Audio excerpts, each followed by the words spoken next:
तो नमस्कार साथियों, आप देख रहे हैं एमडी हिंदी न्यूज। मेरा नाम है मनदीप और आज शक संवत 1947 है और विक्रम संवत 2082 है। आज चैत्र मास के शुक्ल पक्ष की अमावस्या तिथि है। अंग्रेजी कैलेंडर के हिसाब से आज की तारीख है 12 अप्रैल 2025 और वार है शनिवार। जय शनि देवाय नमः। चलिए पहले नजर डालते हैं हरियाणा की दिन भर की प्रमुख खबरों पर।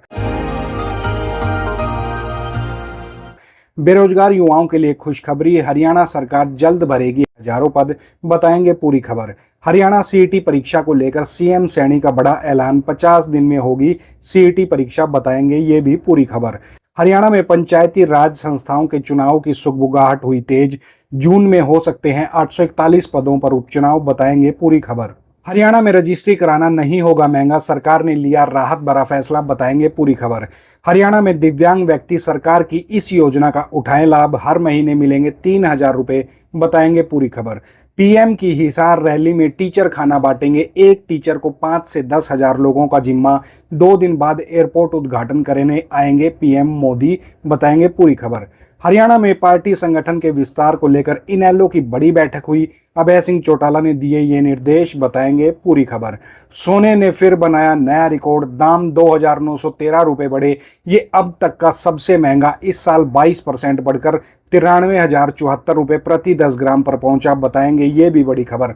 आगे बढ़ने से पहले साथियों, मेरी आप सभी से रिक्वेस्ट है, कृपया हमारे चैनल को सब्सक्राइब जरूर कर लें, क्योंकि हरियाणा की बड़ी खबरें सबसे पहले हमारे चैनल पर ही आती है। चलिए अब खबरें देखते हैं विस्तार से। बेरोजगार युवाओं के लिए एक बड़ी खुशखबरी है।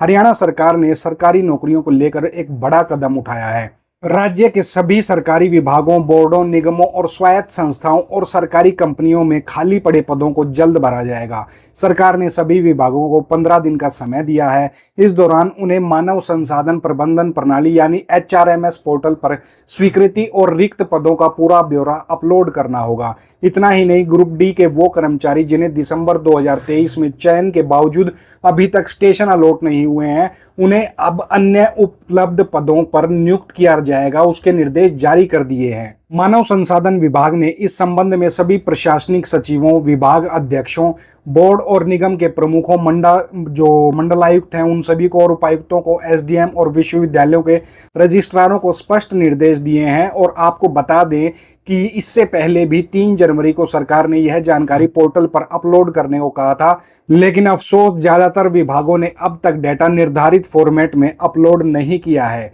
लेकिन अब HRMS पोर्टल पर सभी कर्मचारियों का पूरा विवरण होते ही खाली पदों पर भरने की प्रक्रिया में तेजी आने की उम्मीद है। और सबसे ज्यादा महत्वपूर्ण बात है कि जनवरी 2023 में जिन उम्मीदवारों का चयन ग्रुप डी के लिए हुआ था और जो अब तक नियुक्ति का इंतजार कर रहे थे, उनके लिए अब ये एक राहत भरी खबर सामने आई है। हरियाणा में सरकारी नौकरी का सपना देख रहे युवाओं के लिए एक बड़ी खबर और सामने आई है। हरियाणा सरकार ने ग्रुप सी और डी की भर्तियों को लेकर एक अहम ऐलान किया है। कॉमन एलिजिबिलिटी टेस्ट यानी सीईटी अब इन पदों के लिए अनिवार्य कर दिया है और इस टेस्ट का आयोजन हरियाणा कर्मचारी चयन आयोग यानी HSSC द्वारा किया जाएगा। अब तक ग्रुप सी और डी के लिए एक बार सीईटी आयोजित हो चुका है, लेकिन अब परीक्षा एक बार फिर आयोजित की जाने वाली है और इसी को लेकर हरियाणा के मुख्यमंत्री नायब सिंह सैनी ने बड़ा ऐलान कर दिया है। मुख्यमंत्री का साफ साफ कहना है कि हरियाणा सीईटी परीक्षा आने वाले 50 दिनों के भीतर आयोजित करी जाएगी, यानी मई खत्म होने से पहले किसी भी दिन इस परीक्षा की तारीख का ऐलान जो है वो हो सकता है। सीएम सैनी ने बताया है कि HSSC और राज्य सरकार इसकी पूरी तैयारियों में जुटा हुआ है और परीक्षा के आयोजन को लेकर हर जरूरी काम पूरा किया जा चुका है, उसको सारा मतलब ठीक तरीके से मैनेज किया जा चुका है। उन्होंने विधानसभा में भी दोहराया कि युवाओं के उज्जवल भविष्य के लिए हम दिन रात मेहनत कर रहे हैं, परीक्षा का नोटिफिकेशन जल्द ही जारी किया जाएगा।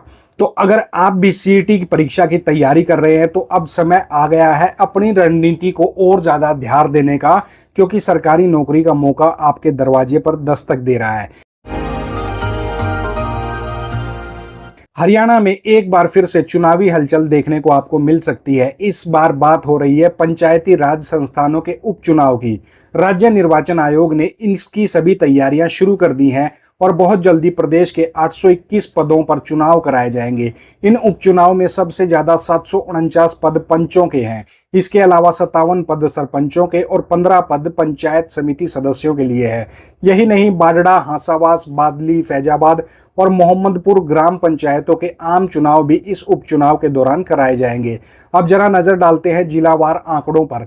अंबाला में 36, भिवानी में 46, चरखी दादरी में 31, फतेहाबाद में 43, गुरुग्राम में 16, हिसार में सबसे ज्यादा 47, झज्जर और महेंद्रगढ़ में 31 और 33, वहीं जींद में 67 पंच पदों पर चुनाव होंगे। इसके अलावा नूह में 44, पलवल में 33, पंचकुला में 37, पानीपत में 28, रेवाड़ी में 23, रोहतक और सिरसा में 22, कैथल में 34, करनाल में 40, कुरुक्षेत्र में 27 और सोनीपत में 45 और इसी के साथ यमुनानगर में 36 पदों के लिए प्रतिनिधि चुनाव कराए जाएंगे। राज्य निर्वाचन आयोग ने संकेत दिए हैं कि चुनाव कार्यालय जल्द ही इसकी घोषणा करेगा और इसको घोषित किया जाएगा। हम आपको इस पूरी घटनाक्रम के बारे में अपडेट देते रहेंगे। हमारे चैनल से आप जुड़े रहिए। हरियाणा में प्रॉपर्टी खरीदने वालों के लिए एक राहत भरी खबर आ गई है। हरियाणा सरकार ने आमजन को बड़ी राहत देते हुए कलेक्ट्रेट रेट्स में संशोधन को फिलहाल स्थगित कर दिया है। साल 2025-26 के लिए जो नई दरें लागू की जानी थी, उन्हें अब अगले आदेश तक टाल दिया गया है। राजस्व विभाग की ओर से जारी आदेश में कहा गया है कि इस वित्तीय वर्ष में वही पुराने कलेक्ट्रेट रेट्स लागू होंगे जो पहले भी प्रभावी थे। आपको बता दें कि हर साल अप्रैल में नए वित्तीय वर्ष की शुरुआत के साथ कलेक्ट्रेट रेटों के दरों में संशोधन किया जाता है और इसी के तहत जिलों में मार्च तक अपनी तैयारियां भी सभी जिलों ने पूरी कर ली थी। कई जिलों ने तो 10 से 25% तक की बढ़ोतरी का प्रस्ताव तैयार कर लिया था। इन प्रस्तावों को सार्वजनिक मंच पर साझा करके आम जनता से आपत्तियां मंगवाने की प्रक्रिया भी लगभग शुरू हो चुकी थी। हालांकि सरकार ने इस बार स्पष्ट निर्देश दिए हैं कि किसी भी तरह का संशोधन फिलहाल नहीं किया जाएगा। आदेश में कहा गया है कि यह फैसला जनता के हित में लिया गया है और अचल संपत्ति के ट्रांसफर संबंधी रजिस्ट्रेशन पुराने कलेक्टर रेट्स पर ही किए जाएंगे।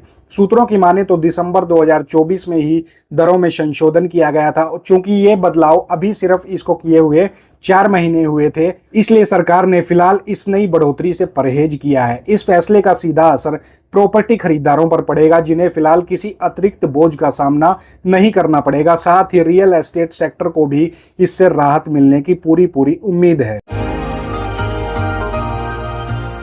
हरियाणा सरकार द्वारा प्रदेशवासियों के कल्याण हेतु अनेक योजनाएं चलाई जा रही हैं। इन्हीं में से एक है हरियाणा विकलांग पेंशन योजना, जो राज्य के शारीरिक या मानसिक रूप से अक्षम नागरिकों को आर्थिक सहायता प्रदान करने के उद्देश्य से शुरू करी गई है। इस योजना के तहत पात्र दिव्यांग व्यक्ति को हर महीने 3,000 रुपए की वित्तीय सहायता दी जाती है, ताकि वे सम्मान पूर्वक और आत्मनिर्भर होकर अपना जीवन यापन कर सके। इस योजना का लाभ उठाने के लिए कुछ पात्रता शर्तें जो है निर्धारित करी गई हैं।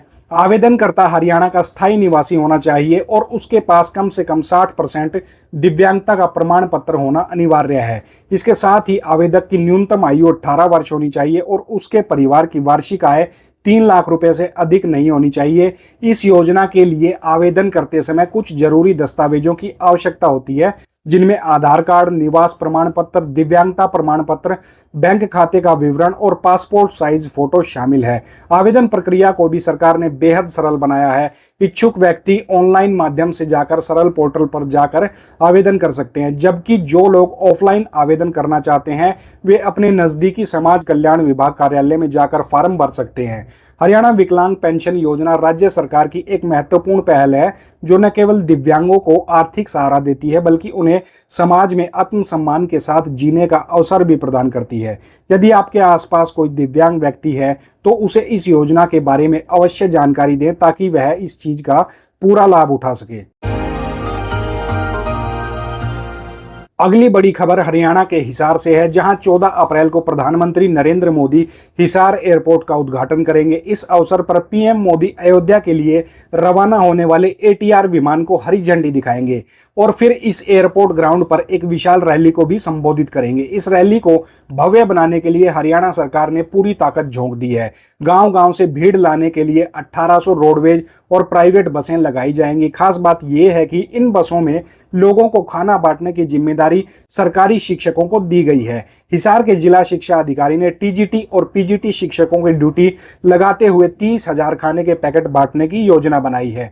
एक शिक्षक को 5 से 10,000 पैकेट बांटने की जिम्मेदारी दी गई है। इस फैसले का फिलहाल विरोध होना शुरू हो गया है और हरियाणा विद्यालय अध्यापक संघ ने 16 अप्रैल को प्रदर्शन करने की चेतावनी दी है। रैली स्थल पर तैयारियां जोरों पर है। 3.5 लाख स्क्वायर फीट में वाटर प्रूफ जो जर्मन टेंट है उसको लगाया गया है। 15,000 कुर्सियां लगाई गई है और 60 एंट्री गेट बनाए गए हैं। पीएम मोदी विशेष विमान से हिसार आएंगे और एयरपोर्ट से ही मंच तक पहुंचेंगे। सुरक्षा के मद्देनजर एयरपोर्ट के 2 किलोमीटर क्षेत्र को रेड जोन घोषित किया गया है। हिसार सज धज के प्रधानमंत्री की अगवानी के लिए तैयार है, स्वागत के लिए तैयार है। हरियाणा में पार्टी संगठन विस्तार को लेकर इनेलो की एक अहम बैठक गुरुग्राम में आयोजित करी गई। बैठक की अध्यक्षता इनेलो के राष्ट्रीय अध्यक्ष चौधरी अभय सिंह चौटाला जी ने करी, जिसमें गुरुग्राम, फरीदाबाद, रेवाड़ी, पलवल, मेवात, रोहतक, झज्जर और सोनीपत जिलों के नवनियुक्त पदाधिकारियों ने भाग भी लिया। बैठक में प्रदेश अध्यक्ष रामपाल माजरा, प्रकाश भारती, उमेद लोहान, आदित्य देवीलाल और करण चौटाला भी मौजूद रहे। अभय चौटाला ने संगठन को सशक्त और सक्रिय बनाने पर जोर देते हुए कहा कि काम न करने वाले को संगठन में स्थान नहीं मिलेगा। उसकी काम मतलब संगठन में कोई भी जगह नहीं रहेगी। सभी जिला अध्यक्षों को पार्टी कार्यालय खोलने और सचिव नियुक्त करने के निर्देश दे दिए गए हैं। संगठन के बचे पदों की नियुक्ति की जिम्मेदारी प्रकाश भारती और करण चौटाला को सौंप दी गई है। चौटाला ने बीजेपी और कांग्रेस पर मिली भगत के आरोप लगाते हुए कहा कि भूपेंद्र हुड्डा ने जेल से बचने के लिए बीजेपी का साथ दिया और इनेलो को इंडिया गठबंधन में शामिल नहीं होने दिया। बैठक में यह भी तय हुआ कि हर साल 25 सितंबर को देवीलाल जयंती, 6 अप्रैल को पुण्यतिथि और अन्य खास तिथियों को पार्टी बड़े स्तर पर बनाएगी। 11 अप्रैल शुक्रवार यानी कि कल को सोने की कीमतों ने नया रिकॉर्ड बनाया। India bullions and jewellers association के अनुसार 10 ग्राम 24 कैरेट सोने का भाव 2,913 रुपए की बड़ी बढ़त के साथ 93,074 रुपए पर पहुंच गया, जो अब तक का सबसे ऑल टाइम हाई है। इससे पहले सोना 90,161 रुपए प्रति 10 ग्राम था। वहीं 1 किलो चांदी की कीमत 1,958 रुपए बढ़कर 92,627 रुपए हो गई है। सोने की इस तेजी के पीछे 3 मुख्य कारण है। पहला, अमेरिका की टैरिफ पॉलिसी से ट्रेड वार का खतरा बढ़ रहा है, जिससे ग्लोबल मंदी की आशंका गहराई है। ऐसे में निवेशक सुरक्षित विकल्प के रूप में सोने की ओर रुख कर रहे हैं। दूसरा कारण है डॉलर के मुकाबले रुपए का कमजोर होना, जिससे सोने के आयात पर खर्च बढ़ गया है। इस साल रुपए में करीब 4% की गिरावट दर्ज करी गई।